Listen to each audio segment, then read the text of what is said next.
Episode 98. Yep, that's right. Feeling great. That's right. This is Viva Physical Media, episode 98, back in action. And After the wall. After the great wall. After the fall of the wall. 2025. We're here. We still stand strong. We stand strong. We stand strong. We're getting close to episode 100. Yeah, so we want to know what you think we should include in that episode. I put some feelers out on BLUESKY, but you can email us or comment below or whatever and let us know some fun stuff that you think we should do. Well, it's really up in the air right now. We really don't know what direction we're going to take this in. Yeah. One direction we are going to go in, though, is that on July 5th, Saturday, it's 7 p.m. 7 p.m. At the Beacon, we're going to be hosting a Viva 100th episode spectacular screening of my second favorite scary movie of all time, The Hitcher. The Hitcher, new, gorgeous restoration. So make sure you go to that, because that's going to be a lot of fun. We'll be there. It'll be a fun hangout, and we'll probably like grab some beers afterwards or something. Yeah. But yeah, come celebrate with us. Yeah. And also let us know what segments you'd like to see or questions you'd like answered or other fun stuff that you'd like to see incorporated in our 100th episode. Let us know. Also, I believe this coming week, make sure you look out for a big update to Scarecrow's membership program. Yeah. Running out with a whole new hierarchy of membership tiers, cool bonus membership features. Never before seen membership features. Cool perks, all kinds of good stuff. So make sure you check that out this week. I'm sure if you are following the Scarecrow social media or what have you, you will hear about it later. But that is going to be rolling out within the next week or so. Yes. Anything else? We have some new staff picks up here. There's a new Queer Spotlight section right here, Acts of Resistance. Yes. And do we have any like screenings or anything else happening? Not right now. Business as usual. Yeah. Let's move on to the rest of episode 98. 98 degrees.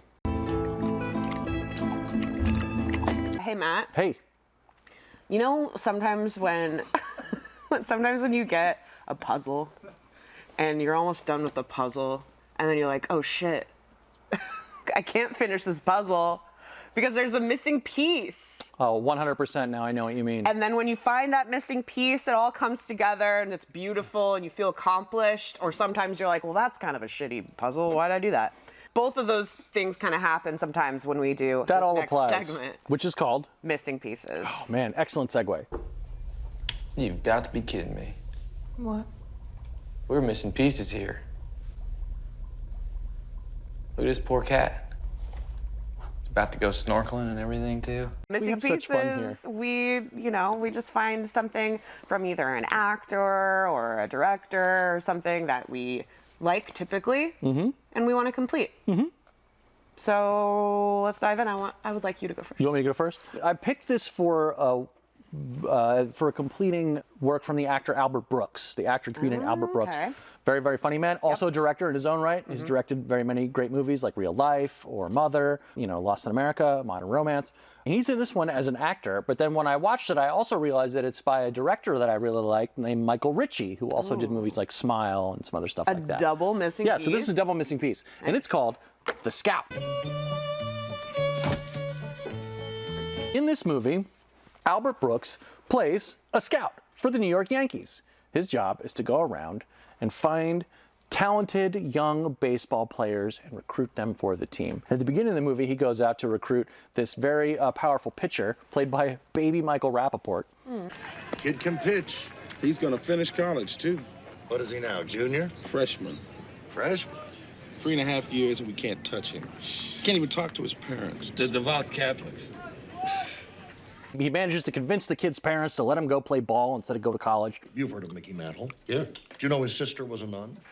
But Michael Rappaport chokes. He's like too scared to play for the big leagues, and he chokes at the beginning, and Albert Brooks' character gets kind of like sent down to the shit detail where he has to like go into Mexico. They're just kind of sweeping him under the rug. This is just a waste of time. What is this, a grudge trip? Yes, it is, Al. Well, why don't you just fire me? I thought of that. I like this better.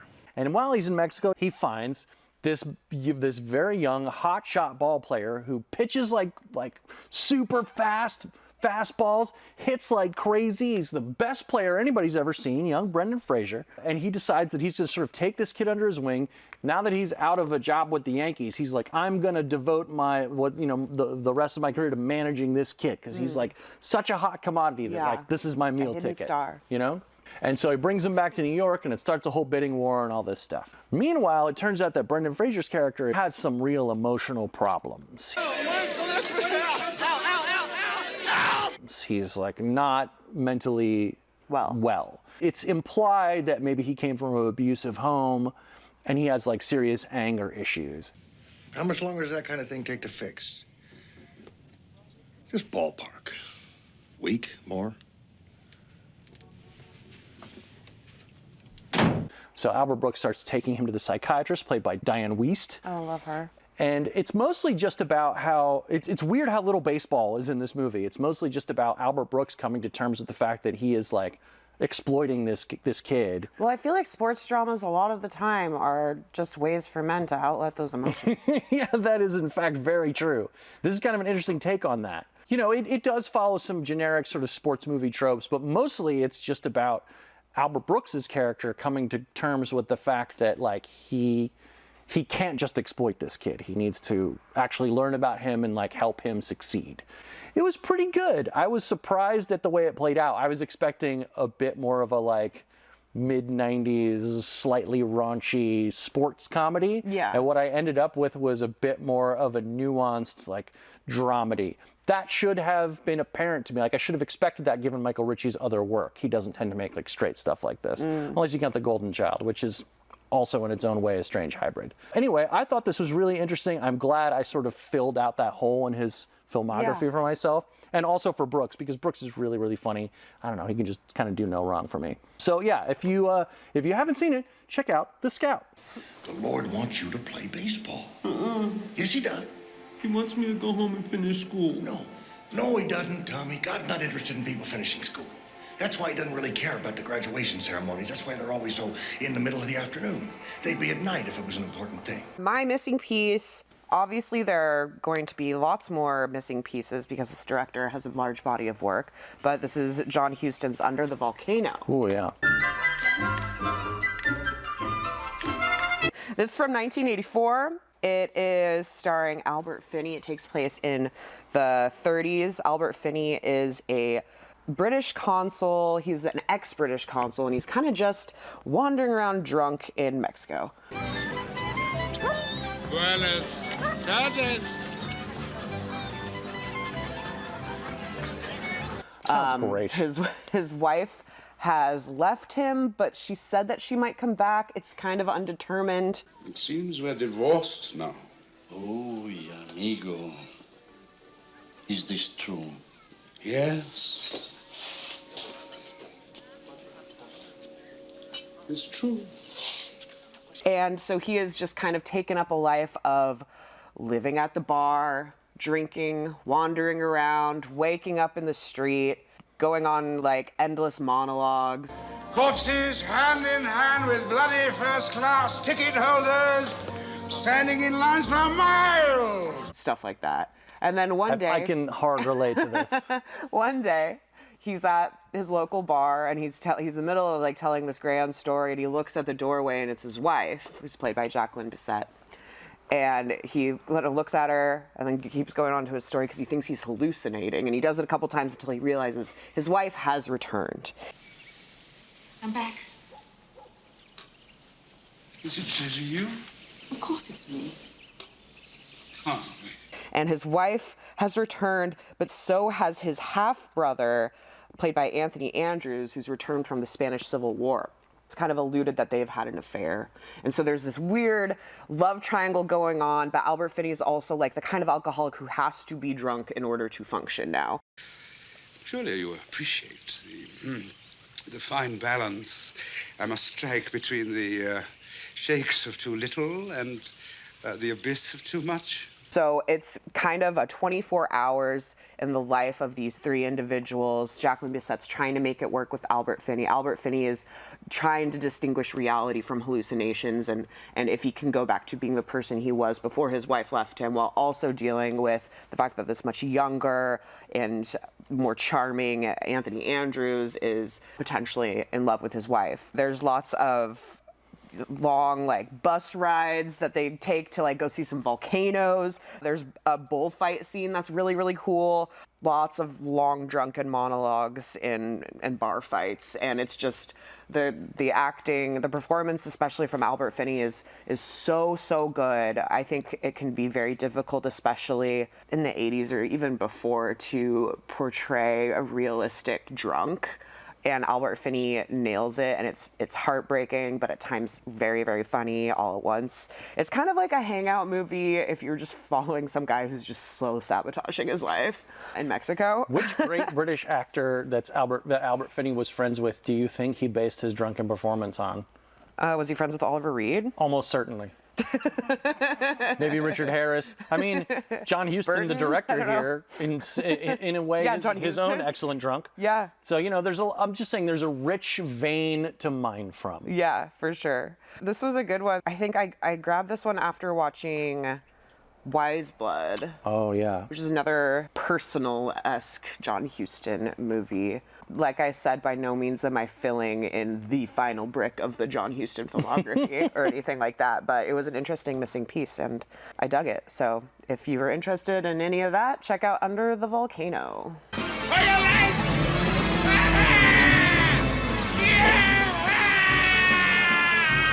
All right, my first pick and my only pick of this episode is the 1999? Did I get that right? I don't know. It's timeless, really. 1999. Weird. Gemini by Shinya Tsukamoto.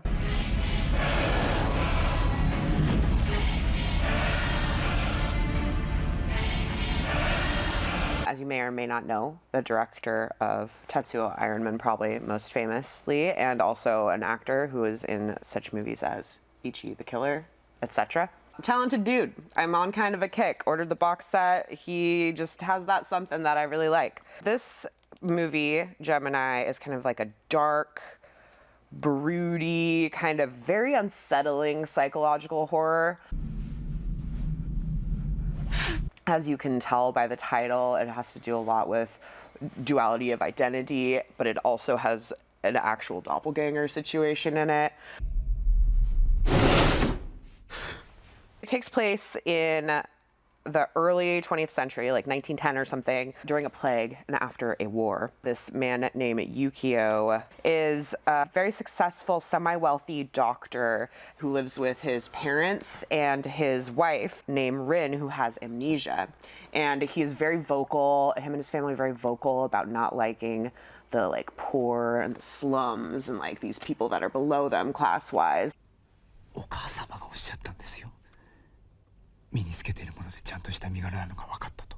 One night we see him in his house. There's a woman who is a victim of the plague, and she's like banging on the door, and she has a child, and she wants to come in, and he's like, oh fuck, like okay, I gotta do this. So they get those crazy like plague masks on.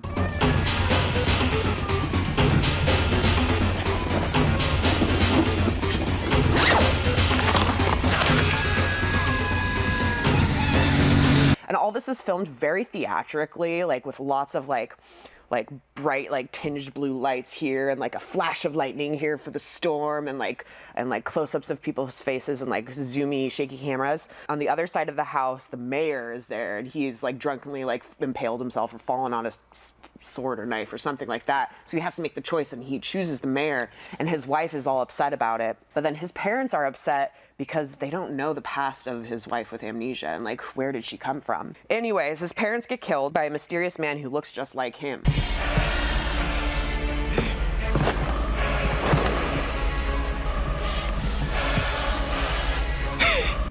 And eventually, that man pushes him down a well and basically takes over his life.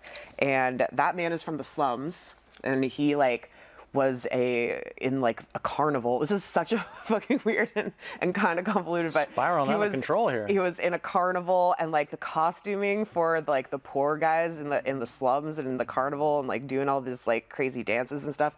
So amazing. It's so crazy and entangled, but it's also so creepy.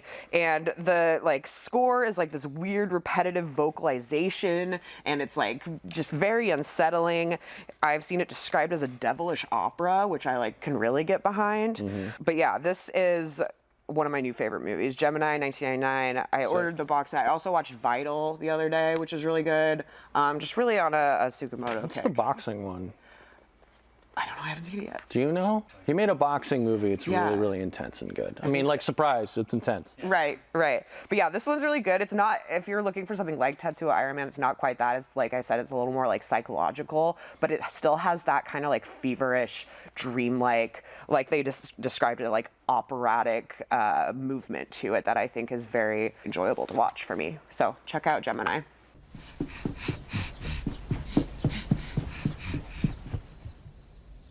My pick this week is 1967's We Still Kill the Old Way. Hey, guess what? It's another Radiance Blu-ray. You're such a Radiance head. I know, but they keep putting out stuff that I either haven't seen or have wanted to see again for a really long time. Radiance, send them some swag. Yeah, I would like some swag or maybe just some cash. I Anyway, think you should get a Radiance baseball hat. if they have one, I would love one. You hear that, Radiance? Hook 'em up. Hook me up. This is directed by Elio Petri, who made one of the great Italian, I don't even know, call it a crime or a mystery film, suspenseful thriller, I guess, called Investigation of a Citizen Above Suspicion. Yeah. Starring the great Italian actor Gian Maria Volante, who you might know from my favorite Western of all time, For a Few Dollars More. In any case, Gian Maria Volante is also in this movie as a kind of bookish professor who is investigating the alleged honor killing of two prominent citizens in his town. My son remains outside the petty quarrels here. He spends all his time reading and writing. What she really means is that I'm absent-minded. Yes, that's it.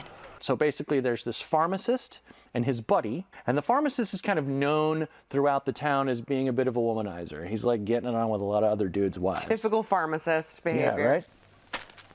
I don't like this type of mail. One day, him and his buddy are out like quail hunting or something, like shooting birds, and somebody blows them both away. We don't know who. Everybody kind of initially suspects that, it's probably some cucked husband. Yeah. And everybody's also kind of like, the guy was kind of an asshole anyway. Should have seen what was coming to him. No one's too worried about it. But Gian Maria Volante, he sort of becomes involved in the case because he basically is like, I'm not buying this. Something is up here. What for? Because there are 3 illiterate men in prison, and I can prove that the anonymous letters were the work of an educated man.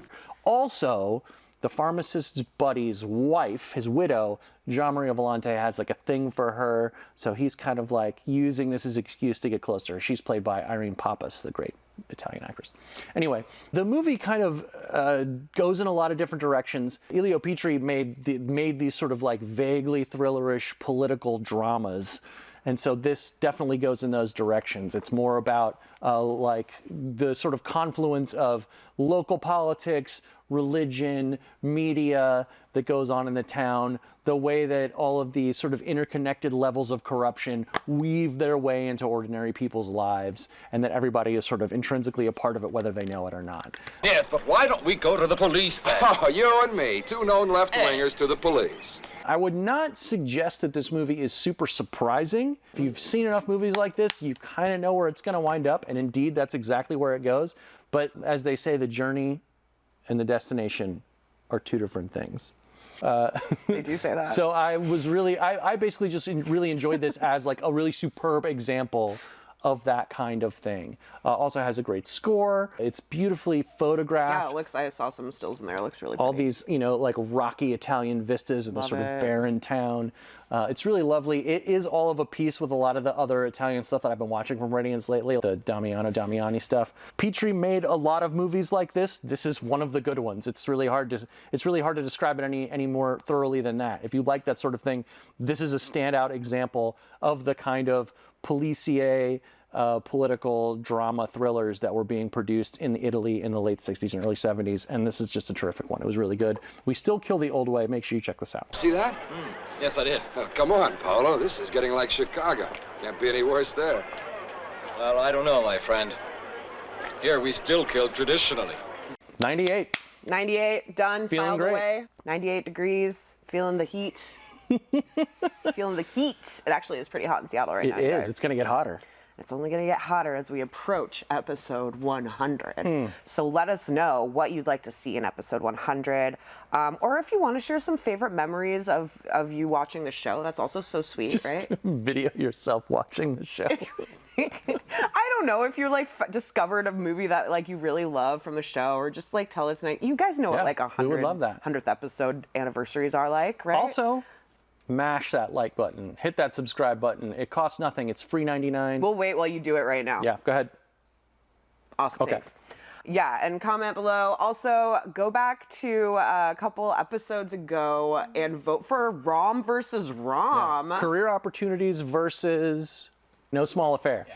And don't you worry, because next time I will be back with some more terrible raunch. And email us, viva@scarecrow.com, all the things. Stop into the store, support Scarecrow, and watch some good movies. And we'll see you next time. Remember, we need you on that wall. Get on that wall. Get on that wall. What's that? Just get out there. Start climbing it. Don't climb it.